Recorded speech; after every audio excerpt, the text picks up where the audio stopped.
Now for our fifth tab, we will be looking at charts. Okay, and the exercise 1 says to use the output from your pivot table, that will be pivot tables from the fourth tab.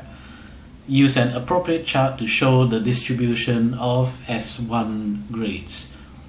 Okay, distribution of S1 grades. First, let's get the pivot table. Okay, so I'm going to click on the fourth tab.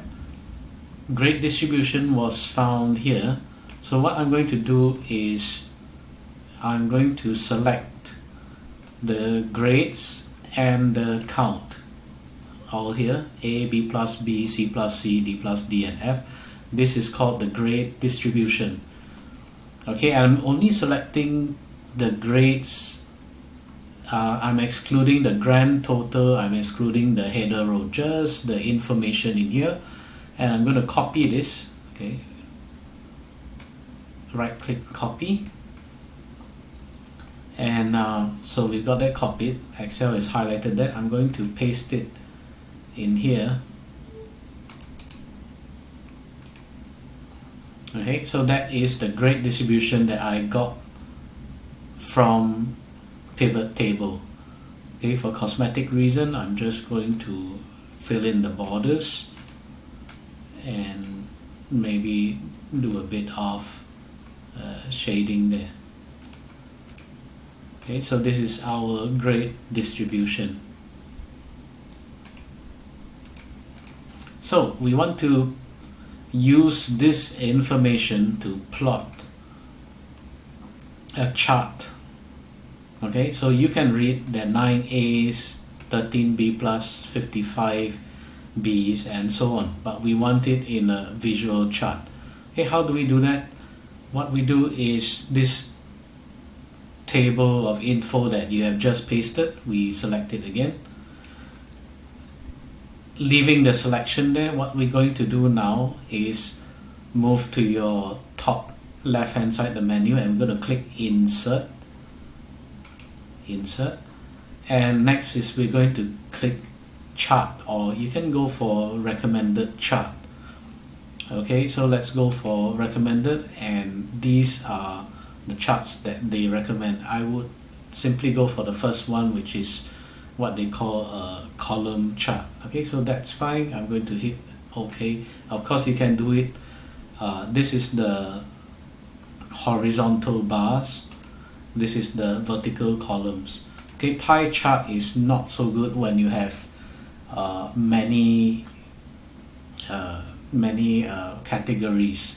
A pie chart is only good when you have like 3 to 5 categories, but once you have 7, it becomes a bit more difficult to read. The other thing about pie chart is also that you're mainly trying to look at the proportion, whereas for a column or bar chart, we are interested more in the totals for each category, okay, rather than the proportions. So I'm just going to stick to the first one and hit OK, and it's that easy. The chart goes out there.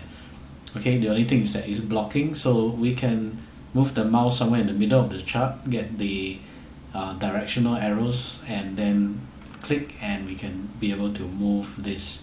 Yeah, I'm just going to move it neatly to the side of the chart, away from this. Okay, let's do a little bit of cosmetic stuff. You see chart title here. What you can do is click on it, and Excel will allow you to change the title here. So while that is highlighted, I'm going to overwrite and type S1 grades distribution.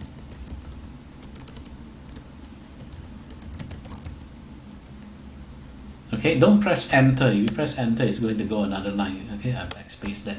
So when you're done, just click outside and it will be finalized.